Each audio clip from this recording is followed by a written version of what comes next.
Hola amigos, hoy día, hoy día es jueves, pero este video tenía que haberlo subido ayer, que era miércoles. Por eso este video es el del día miércoles de libros. Solo que tuve un problema con el computador, por eso no pude subirlo ayer. Así que hoy ahora damos paso al día miércoles del libro. El libro se llama Pensar como Sócrates. Bueno, hoy día, como les decía, este libro se va a hablar sobre pensar como Sócrates. Muchos quizás no conozcan a Sócrates, así que les voy a hablar un poco de este gran hombre. A ver, Sócrates fue un filósofo singular.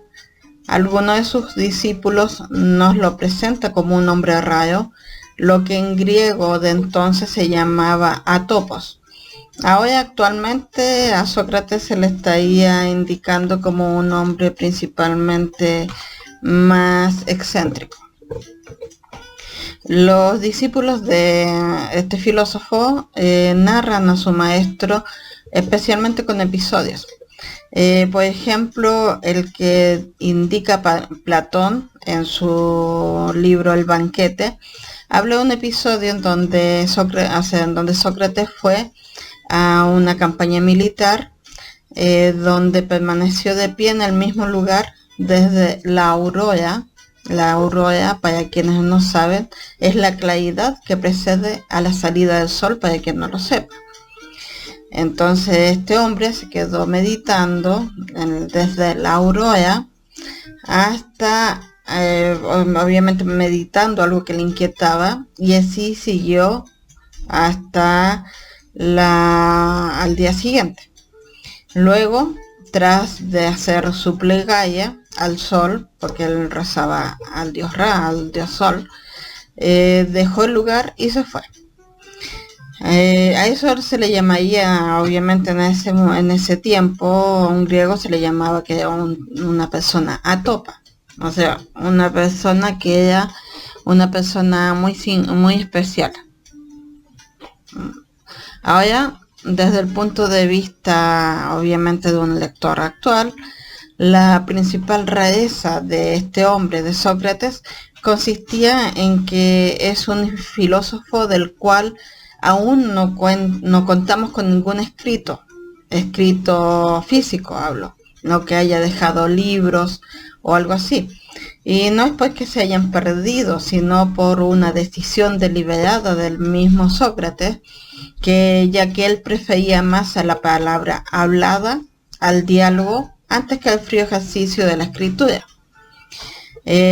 Por fortuna, obviamente, su intensa y prolongada actividad docente dejó una multitud de discípulos, los cuales entre ellos destacamos a Platón y Jenofonte, los cuales escribieron amplios relatos y memorias o reproducciones de clases y diálogos con el maestro Sócrates. Para que se vayan interiorizando, Sócrates nació en 470 a.C.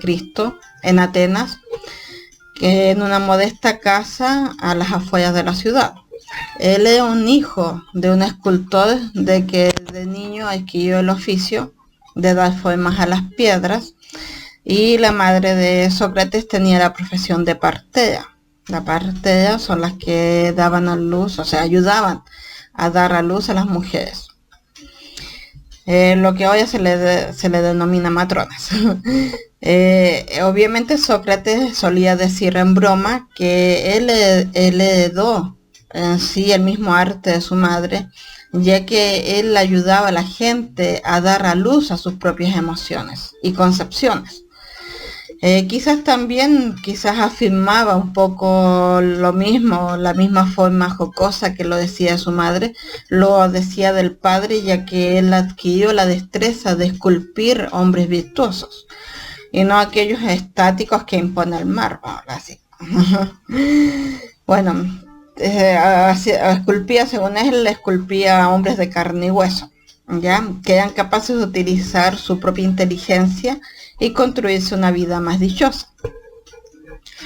Imaginemos a Sócrates cuando era niño, escuchando atentamente los relatos de su padre, especialmente las narraciones en donde estaban las proezas de Atenas, de cómo una pequeña ciudad se convertía en el centro comercial y cultural del mundo helénico. Su padre le afirmaría que todo comenzó en un campo de batalla, cuando los hoplitas atenienses se tuvieron que enfrentar contra las fuerzas de Darío I en Maratón en 491 a.C.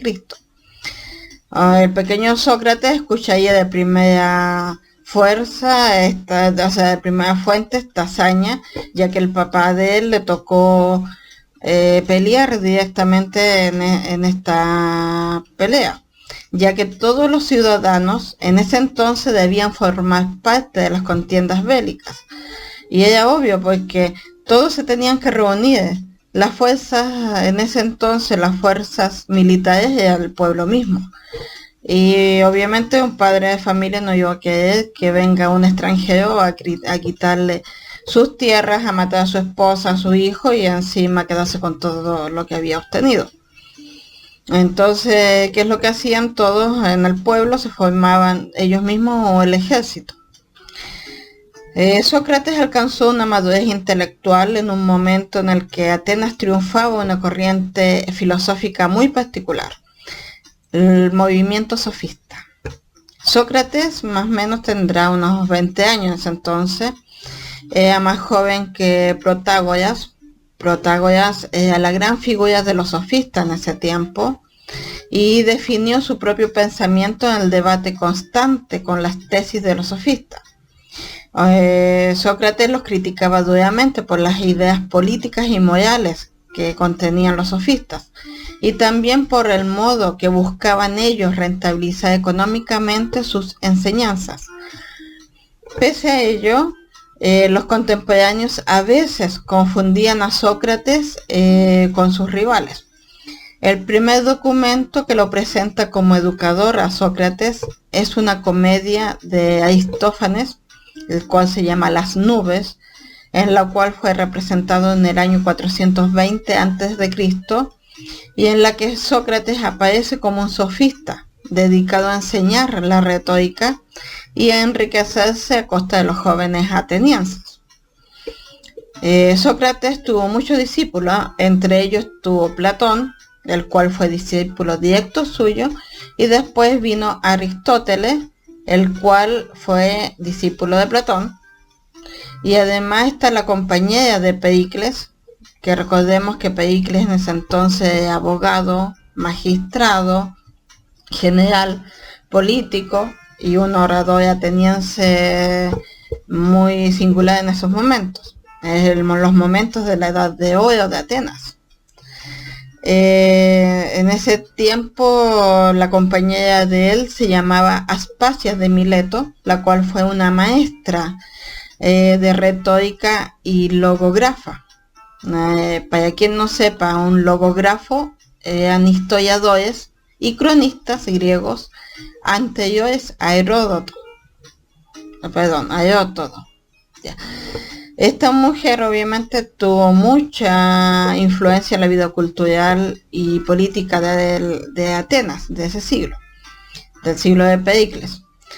Esta mujer debatía inclusive con el propio Sócrates en filosofía y otros temas, ya que ella era una mujer muy culta, especialmente para la época.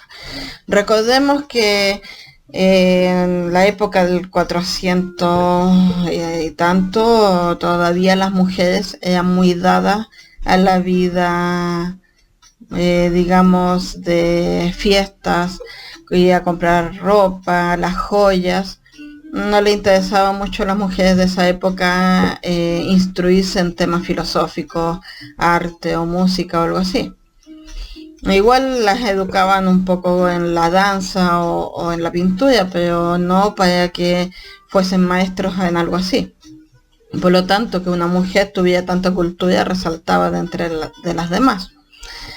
Y esta, como ella, como otras pocas mujeres, también están en la historia de Grecia y de Atenas.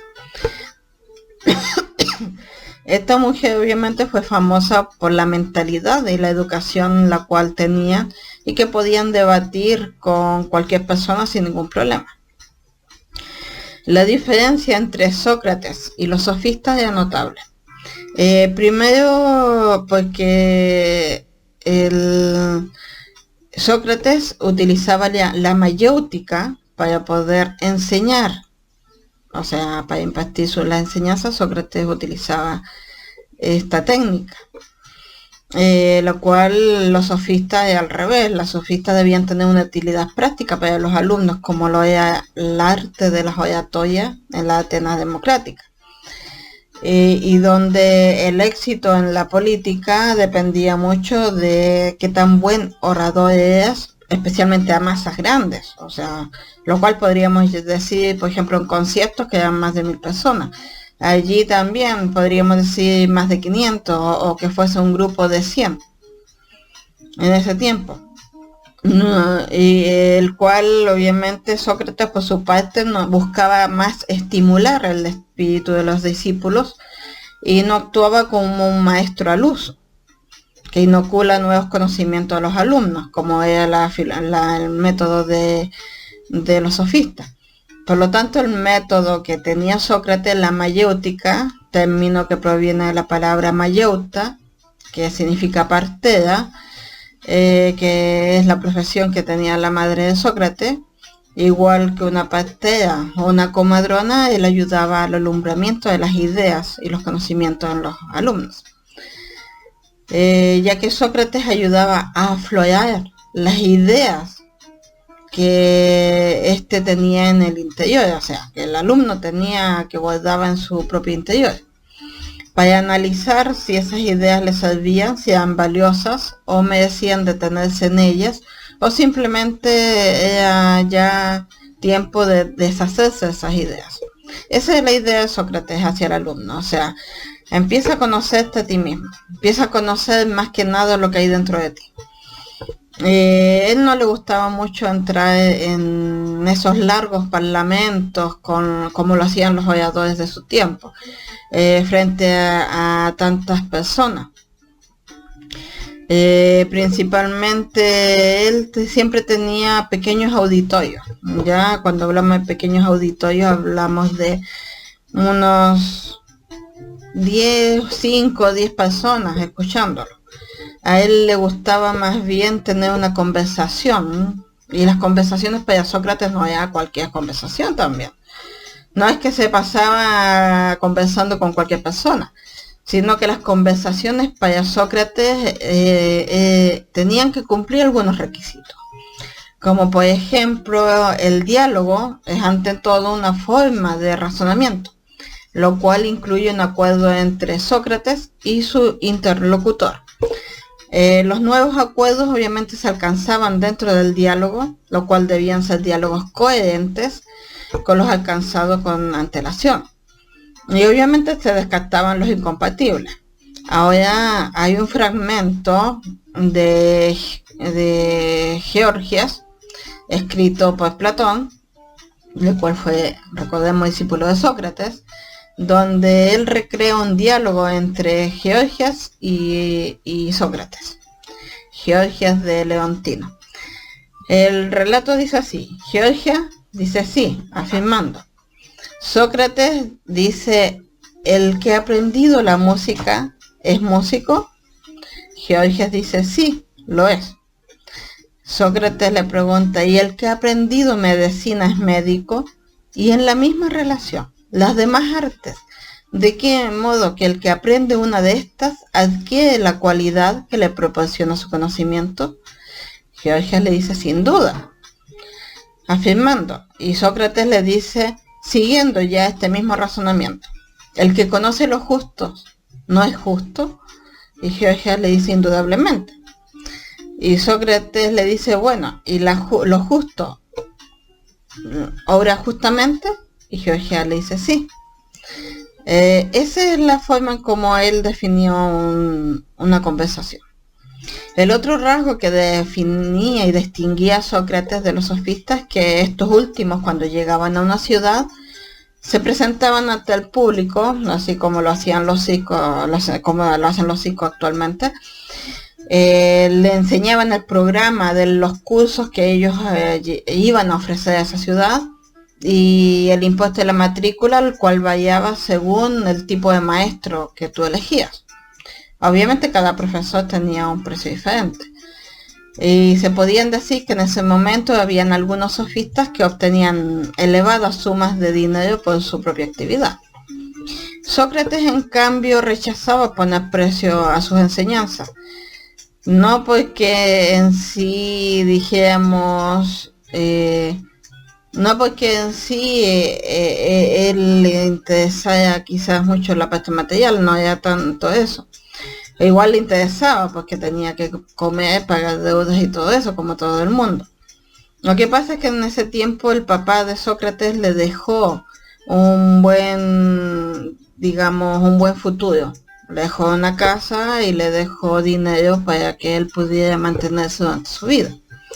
Por eso Sócrates decidía simplemente enseñar, pero no es que llegaba y enseñaba a cualquier hijo de campesino, no. En ocasiones el genio divino que le asistía como una pequeña vocecita a Sócrates, por lo general le desaconsejaba quizás llevar a cabo alguna determinada acción, al que obviamente él decía, si no le gustaba el muchacho o veía que no había algo dentro de él, algo útil, le prohibía ofrecer su ayuda a jóvenes que no guardaban nada valioso en su propio interior. Aunque no siempre Sócrates coincidía con los sofistas, sí lo hizo en el interés por cuestiones públicas y morales, o sea, políticas y morales, dejando en segundo plano todo lo relacionado con la ciencia natural. El objeto del estudio preferente por parte de los filósofos anteriores, que era siempre la naturaleza, o sea, lo que nos rodeaba. Y lo que conocemos con el nombre de presocráticos, o sea, antes de Sócrates. En su juventud, Sócrates se sintió bastante atraído por las ideas de Anaxagoras. Anaxagoras era un filósofo que residía en Atenas y era el consejero principal de Pericles. ¿Recuerdan a Pericles? Militar, político, estadista. Ya. Bueno, el líder en ese momento de la democracia ateniense era Pericles, quien argumentaba que, obviamente Anaxagoras argumentaba que el orden cósmico se basaba en último término en una entidad abstracta que él denominaba mente. La mente en griego es nous. Y Sócrates se declaró muy entusiasta, seguidor de Anaxagoras, hasta que en un momento dado a Sócrates se le cayó del pedestal Anaxagoras, porque vio que tanto que hablaba de la mente este hombre, que era tan inteligente, brillante, sus ideas, su elocuencia, cuando se da cuenta este hombre era más que solamente una carcasa vacía, que dentro del cerebro no tenía cerebro, y que no intervenía para nada en el devenir del cosmos, que Anaxagoras era un hombre vacío. Decepcionado, Sócrates desechó completamente el estudio de la naturaleza para dedicarse al de las cosas humanas, especialmente un fin supremo, o sea, el bien. Concluyó obviamente que tanto el alma y no tanto el cuerpo constituye la realidad primordial del hombre. En consecuencia, siempre alentó a sus discípulos a preocuparse por los bienes del alma, y del alma humana especialmente. Sócrates saltó del alma del todo, o sea, del todo, identificando con la divinidad responsable al orden cósmico, del todo, que había organizado el universo al servicio del ser humano. Por ejemplo, si esa divinidad se ocupó de otros seres como las ovejas, vacas, asnos o caballos, ella porque obviamente se las dio para que sirvieran al ser humano de alguna manera. Ahora, el objetivo de este libro, principalmente el que tengo en mis manos, que dice Pensar como Sócrates, de José Cantero. Pensar como Sócrates, José Cantero. Lo que te va a ayudar, primero empecemos. Este libro lo que te va a ayudar es a conocerte a ti misma o a ti misma, tanto seas hombre o mujer. Te va a hacer pensar, por ejemplo, aquí hay una técnica, dice pensar en técnicas defectuosas. Por ejemplo, acá habla de este libro y dice, para conocer mejor algo es recomendable llegar a conocer su opuesto. Y lo mismo pasa con el pensamiento. O sea, ya te vas dando cuenta de lo que se trata el libro. O sea, es pensar en ti a través del viaje que vas a hacer a través de este libro. Vas a poder aprender más sobre ti mismo o sobre ti misma. A pensar con objetividad, a centrar más tus ideas. Por ejemplo, hacerte estas preguntas. ¿Sería posible mejorar mi forma de pensar y alcanzar niveles de pensamiento más elevados sin antes conocerme a mí mismo? ¿Qué crees tú? ¿Podrías llegar a hacerlo? Ahora, tenemos otra pregunta. Por ejemplo, ¿tiene sentido conocer el mundo externo mientras desconozco mi propio mundo interno? ¿Tendría sentido eso? ¿Qué tan lejos puedo llegar como persona en el mundo exterior si primariamente no indago en mí mismo, el camino para llegar a mi propio ser? ¿O podría formar una familia, gestionar exitosamente una organización o gobernar un país mientras soy incapaz de gobernarme a mí mismo? ¿Es requisito conocerme a mí mismo para ser un mejor pensador y alcanzar mis objetivos externos? Todas estas preguntas son las que obviamente te hace pensar el libro. Obviamente son muchas más preguntas, pero estas son las que uno siempre piensa primero. El paso inicial del pensamiento socrático es pensar sobre nosotros mismos. El filósofo Sócrates nos plantea que tomemos las cosas con calma, que no nos abalancemos a la vida sin antes realizar una introspección de nosotros mismos. Y principalmente es una invitación, o sea, Sócrates te invita a pensar sobre tu alma, sobre lo que hay debajo de nuestra piel.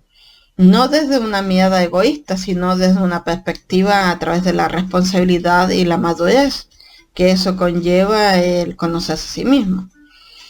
De que debemos asumir como personas. Pues no podemos desarrollar la madera de personas de los cuales estamos hechos si desconocemos completamente quiénes somos, de dónde venimos, nuestras metas y si tenemos alguna meta, cómo podemos hacer que realmente surja. El autoconocimiento es la etapa previa que actúa como una base propulsora de las otras fases de la capacidad racional y a la vez es requisito fundamental para dar pasos certeros en nuestra vida. En una oportunidad te voy a relatar lo que le sucedió a Alcibíades. Alcibíades era un joven ambicioso, amigo y discípulo de Sócrates, lo cual este joven le comenta a Sócrates, a su maestro, que él aspiraba a ser un político. ¿Ya? Principalmente Sócrates lo escucha muy atentamente y en un momento dado le interrumpe al medio de la conversación y le dice, le recuerda a Sócrates que antes de ser gobernante y mandar sobre un pueblo, la primera tarea que él tiene es gobernarse a sí mismo. Y si él se gobierna a sí mismo, va a poder gobernar a quien sea. O sea, obviamente es ahí el primer paso. El primer paso de pensar como Sócrates y mejorar nuestra capacidad racional es dar un paso atrás y reflexionar sobre cuál es mi misión en la vida. ¿Cuál es el propósito que vine acá a este mundo a hacer? ¿Soy consciente de mis fortalezas y de mis debilidades? ¿Tengo en mis manos las riendas que controlan mi raciocinio y emociones? ¿Cuál es mi potencial de excelencia y cómo lo alcanzo? ¿Ves? Esas son las preguntas específicas que hay que hacerse. Conocerse uno mismo es una obligación que todo ser humano debe hacer y que supone adquirir conocimiento sobre nuestra propia naturaleza y también nuestras limitaciones, pues no podemos perfeccionar nuestra capacidad racional si primeramente no conocemos lo que hay dentro de nosotros y si no alcanzamos nuestro propio potencial. Y todo eso no lo logramos hacer simplemente dejándonos de ver hacia afuera y no mirándonos a nosotros. Es como lo que dice el dicho, o sea, primero, antes de arreglar el mundo, primero empieza a arreglar tu casa. Es así de simple. Primero limpia tu casa y después limpia el exterior. Esto es la misma situación. Bueno, te insto a que adquieras este libro, ya que va a ser una herramienta muy importante para tu vida, especialmente si deseas lograr alguna meta específica en tu vida. Por eso es importante que lo estudies, te informes, que tengas conocimiento, ya que sin conocimiento el hombre es un ser inútil. Nadie nace sabiendo. Recuerda, cuando nosotros éramos bebés, lo primero que nos hicieron nuestros padres es aprender a caminar. Obviamente algunos reptan, otros caminan de inmediato. Pero empecemos a la base de reptar, después caminas y después obviamente tus padres te enseñan que hay cierta forma, o sea, que puedes hablar, después te enseñan que hay ciertos valores morales, valores emocionales y que hay que seguir ciertas reglas. Y te van enseñando, por ejemplo, cómo lavarte los dientes, etcétera, etcétera. Pero eso no es porque obviamente naciste sabiéndolo, sino que tus padres te educaron y te enseñaron a hacerlo. Es lo mismo. Esta situación, si tú no vas aprendiendo algo, es imposible que vayas a saber cómo hacerlo. Por lo tanto, para controlarte emocionalmente, tú tienes que aprender a controlarte. Y para ello tienes que adquirir el conocimiento para hacerlo. Lo mismo que pensar con objetividad. Las metas a tontas y a locas no resultan. Lo espontáneo puede resultar en un momento dado. Por ejemplo, un instante puede resultar lo espontáneo. Pero eso fue un chispazo. Es diferente a que si tú tienes ya algo planeado, tienes una meta, tienes planeado cómo hacerlo, cómo seguir esa meta, te vas disciplinando, eso ya es distinto, vas a lograrlo. Puede ser que sea más rápido, más lento, pero vas a lograrlo. Pero para ello tienes que estudiar, disciplinarte, y es la misma situación. Para que algo perdure debes aprender a formar cimientos fuertes. Una base fuerte va a hacer que tu trabajo sea duradero.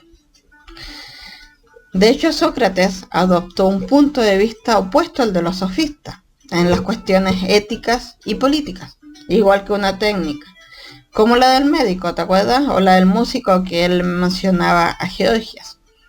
Requiere un conocimiento, para él, un especialista requiere un conocimiento específico para el que no todo el mundo está capacitado. Porque, por ejemplo, te voy a dar un ejemplo. Por ejemplo, para ti quizás quisiste ser médico, pero no te dio el puntaje o la capacidad en sí intelectual, porque también hay que ver esa parte.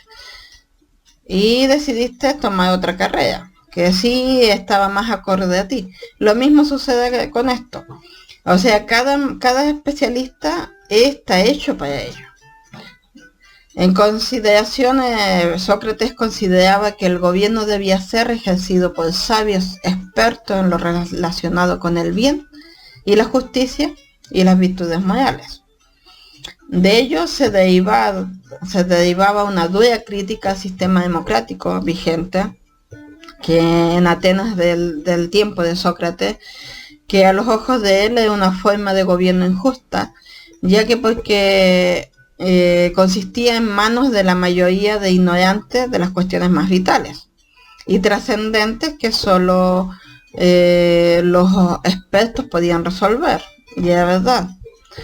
Años después, Platón desarrolló esta teoría en su obra La República, donde justificaba el gobierno de los filósofos como una alternativa al desgobierno de las ciudades de ese tiempo. y en particular el cambio radical que Sócrates imprimió a la historia de la filosofía. O sea, tienes que ser experto en algo para que puedas lograr hacer bien el propósito. Es eso. No hay nada más. Bueno, espero que te haya servido mi video. Recuerda obtener este libro. Lo puedes comprar este libro es así. Si ustedes ven, yo lo tengo anillado porque lo mandé a hacer. Ya, porque este libro no se vende en libro físico como esto.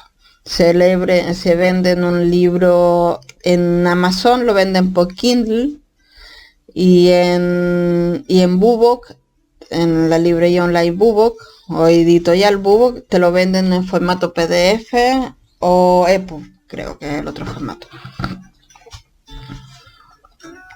Pero el libro no es caro, así que puedes obtenerlo fácilmente. Así que te insto a que lo compres. Y nos estaríamos viendo en otro video. Recuerda unirte a mi canal para obtener beneficios tanto en lecturas de tarot como clases personalizadas. En el botón que dice abajo unirte puedes hacerlo. También puedes suscribirte si deseas recibir la información de mis videos a los cuales subo. Si deseas algún consejo sobre un tema o sobre algún problema, si necesitas que hables con alguien sobre tu problema, puedes escribirme a mi WhatsApp o enviarme un mensaje de voz. Y te diré obviamente cómo puedo ayudarte con consejos, sugerencias o lecturas de tarot. Si tienes problemas de amor, tengo unos rituales muy buenos, excelentes, con los cuales te pueden ayudar también. Solo tienes que preguntarme cómo puedo ayudarte por WhatsApp. Dale like si te gustó a mi video con la manito arriba.